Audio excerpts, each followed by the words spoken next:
السلام علیکم ناظرین، حضرت عمر رضی اللہ تعالیٰ عنہ روتے ہوئے حضور صلی اللہ علیہ وآلہ وسلم کی خدمت میں حاضر ہوئے اور رونے لگے کہ یا رسول اللہ، دروازے پر ایک نوجوان رو رہا ہے جس نے میرا دل جلا دیا ہے۔ فرمایا عمر، اسے اندر لے آؤ۔ وہ نوجوان روتا ہوا حاضر ہوا۔ حضور صلی اللہ علیہ وسلم نے اس سے رونے کی وجہ پوچھی۔ کہنے لگا، یا رسول اللہ، میری گناہوں کا ڈھیر مجھے رلا رہا ہے اور مجھے جبار سے ڈر آتا ہے کہ وہ مجھ پر غضبناک ہوگا۔ آپ صلی اللہ علیہ وسلم نے فرمایا، نوجوان، کیا تو نے اللہ کے ساتھ کسی کو شریک ٹھہرایا ہے؟ عرض کیا نہیں۔ کیا تو نے کسی جان کو ناحق قتل کیا ہے؟ عرض کیا نہیں۔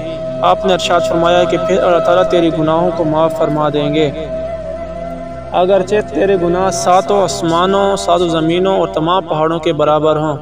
نوجوان بولا، حضور، میرا گناہ ساتوں آسمانوں اور زمینوں اور پہاڑوں سے بھی بڑا ہوا ہے۔ آپ نے ارشاد فرمایا، تیرا گناہ بڑا ہے یا کرسی؟ کہنے لگا، میرا گناہ بڑا ہے۔ فرمایا، تیرا گناہ بڑا ہے یا عرش؟ اس نے کہا، میرا گناہ بڑا ہے۔ ارشاد فرمایا، تیرا گناہ بڑا ہے یا تیرا اللہ، یعنی اس کے عفو؟ کہنے لگا، ہاں البتہ میرا اللہ اور اس کی عفو بہت بڑی ہے۔ پس ارشاد فرمایا کہ گناہ عظیم کو خدائے عظیم ہی معاف فرمائے گا، جو بہت ہی عفو درگزر کرنے والا ہے۔ پھر فرمایا، ذرا اپنا گناہ تو بتا۔ اس نے عرض کی، یا رسول اللہ، مجھے آپ سے حیا آتی ہے۔ آپ نے پھر پوچھا تو کہنے لگا، میں کفن چور تھا اور 7 سال تک یہی پیشہ کیا۔ ایک دفعہ انصار کی ایک لڑکی فوت ہوئی، میں نے اس کی قبر کھودی اور کفن اتار کر چل دیا۔ تھوڑی دور گیا تھا کہ شیطان نے مجھ پر غلبہ پایا اور میں نے لوٹ کر اس سے مجامت کر لی۔ نکل کر تھوڑی دور گیا تھا، کیا دیکھتا ہوں، وہ لڑکی کھڑی پکار کر کہہ رہی ہے، اے جوان، تجھے قیامت کے دن جزا و سزا دینے والے سے حیا نہیں آتی، جس وقت وہ اپنی کرسی فیصلہ کے لیے رکھیں گے اور ظالم سے مظلوم کا بدلہ دلوائیں گے۔ تو مرنے والوں کے مجمع میں مجھے ننگی کر کے چل دیا ہے اور میرے اللہ کے روبرو مجھے بحالت جنابت حاضر ہونے پر مجبور کیا۔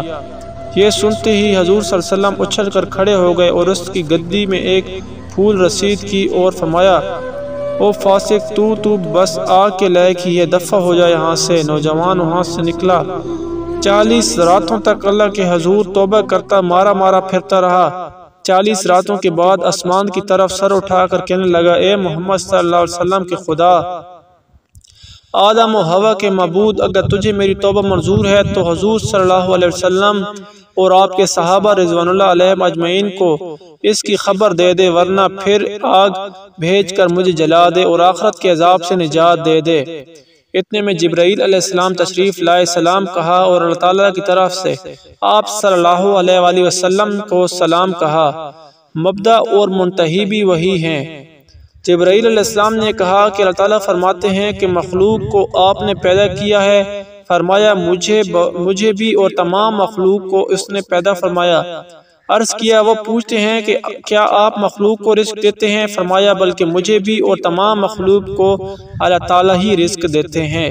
عرض کیا، وہ پوچھتے ہیں کہ بندوں کی توبہ آپ قبول کرتے ہیں؟ فرمایا، بلکہ میری بھی اور تمام بندوں کی توبہ وہی قبول فرماتے ہیں۔